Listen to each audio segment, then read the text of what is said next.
गांव के प्रयागराज जा रहे हैं स्नान करने। सुना है कि स्नान करने से पाप कम हो जाता है।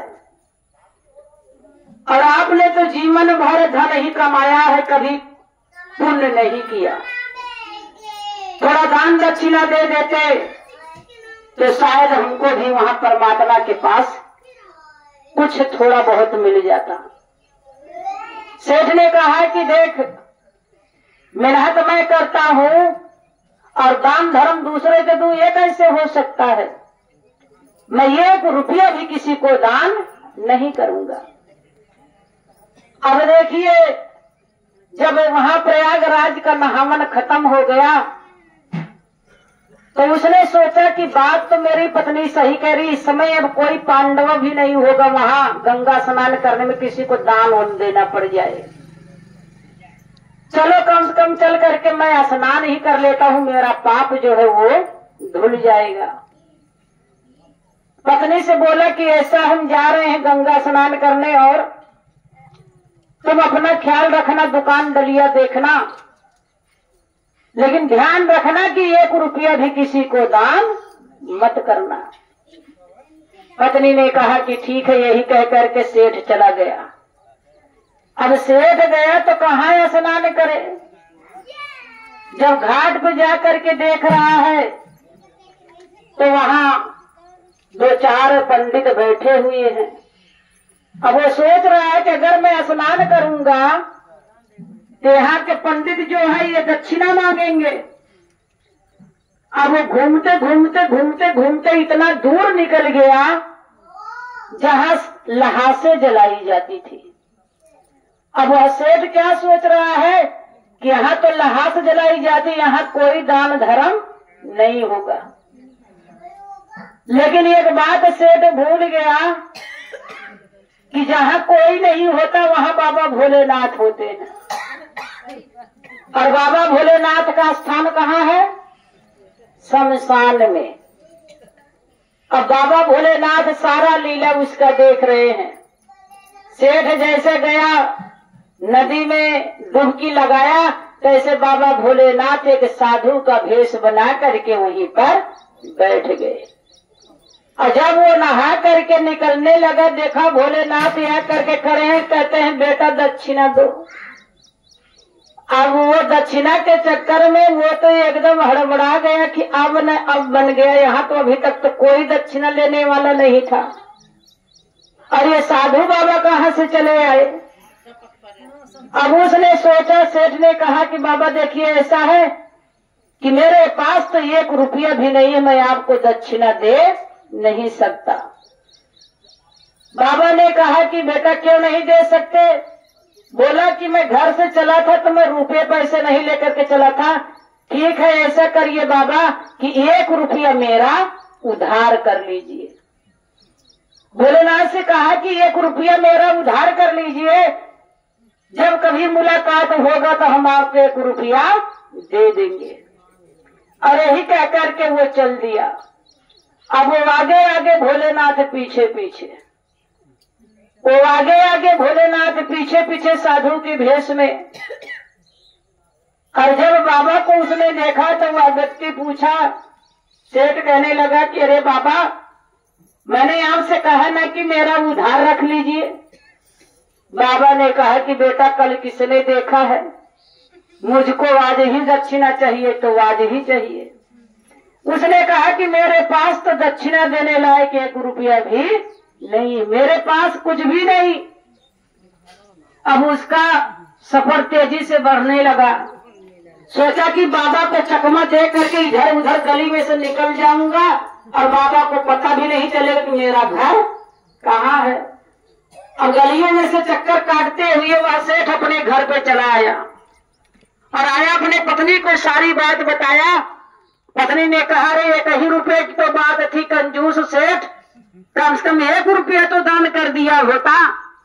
उसने कहा कि कोई बाबा आए तो दरवाजा खोलना मत।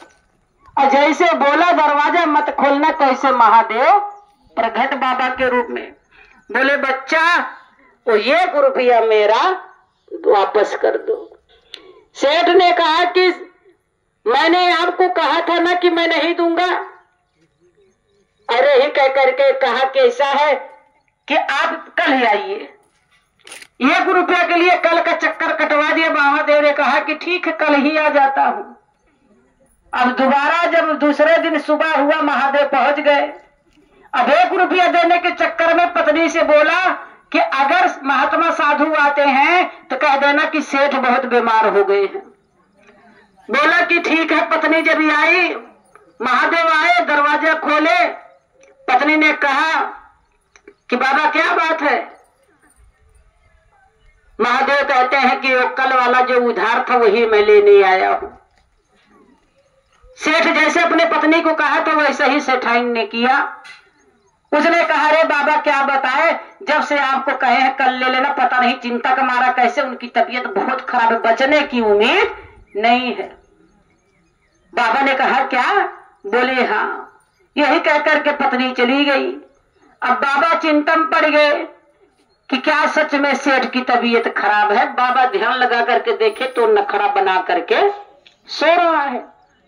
बाबा ने कहा कि बच्चा मेरा भी नाम शंकर है, मैं भी बगैर दान लिए तुम्हारा पिंड छोड़ने वाला नहीं हूं। उधर सेठ क्या सोच रहा है कि साधु बाबा मेरा भी नाम सेठ है, कंजूस सेठ हूं मैं, मरते मर जाऊंगा लेकिन 1 रुपया दान नहीं करूंगा। यही मन ही मन वह सेठ सोच रहा है। अब देखिए क्या हुआ। पत्नी के बोला कि देखो बाबा गए कि नहीं गए। पत्नी ने दरवाजा थोड़ा से खोल करके देखा तो साधु बाबा वहीं पर बैठे हैं। जा करके पत्नी ने कहा कि अभी वो तो बाबा वहीं पर है। बोले तुम ऐसा करो, जल्दी जल्दी रोना शुरू करो। बोले वो काहे के? बोले कि ऐसा है कि तुम जब रोगी तो बाबा यहाँ पर आएंगे और पूछेंगे, तुम कह देना कि सेठ तुम मर गए, मेरा 1 रुपया भी मर जाएगा, मुझे दान नहीं देना पड़ेगा। पत्नी अब वैसे ही करना शुरू की, लगी रोने। महादेव ने कहा है अभी तो सेठवा जीवित था और इतना तेजी तेजी से चूड़ी उड़ी टूटने की आवाज कहां से आ रही है रोने होने की। महादेव ध्यान लगाकर देखे, सेठवा सांस खींच करके सो रहा था। बाबा ने कहा ठीक है बच्चू, तुम हमसे छल करना जानते हो तो हम महाछलिया हैं। बाबा भोलेनाथ जा करके कहते क्या हुआ बच्चा, क्या हुआ? सेठानी कह रहे क्या बताए बाबा, वही 1 रुपया के चक्कर में इनका जान चला गया। अब बाबा दहाड़ मार करके वो भी रोने लगे। अब जितने आसपास के लोग थे सब चले आए। बोले क्या हुआ? सेठानी कहने लगी कि ये तो खत्म हो गए। अब गांव वाले बेचारे क्या किए, फटाफट बांस बल्ली काट करके अब सेठ को लगे रस्सी में बांधने, कफनाने दफनाने। गांव के सब इकट्ठा हो गए।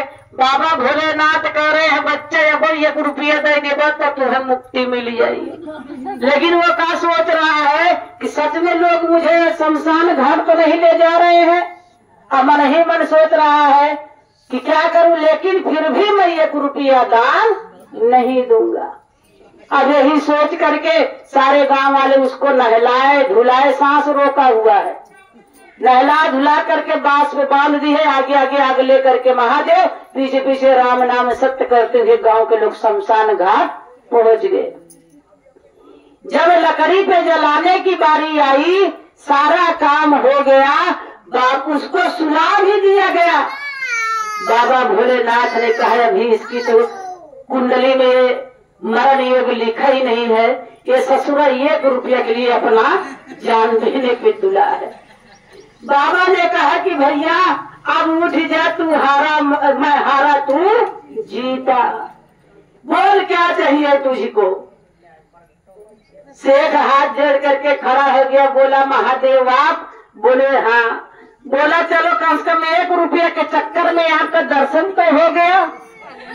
बोले बोल क्या चाहिए तुझको। सेठ हाथ जोड़ करके कह रहा है महादेव वह 1 रुपया माफ कर दे। बोले कहा माफ कर देता है, चलो माफ किया। 1 रुपया से मैं तुमको मुक्त करता हूँ, लेकिन याद रखना कि जब तक तुम दान और पुण्य नहीं करोगे वहां जा करके क्या पाओगे। सेठ ने कहा बाबा तुम्हें 1 रुपया के लिए मैंने तो अपना प्राण त्याग दिया था। बस मुझे अगर वरदान में कुछ देना है तो वह 1 रुपया आप माफ कर दीजिए, बाकी मुझको कुछ नहीं चाहिए। तो एक बार प्रेम से बोलिए उमापति महादेव की जय।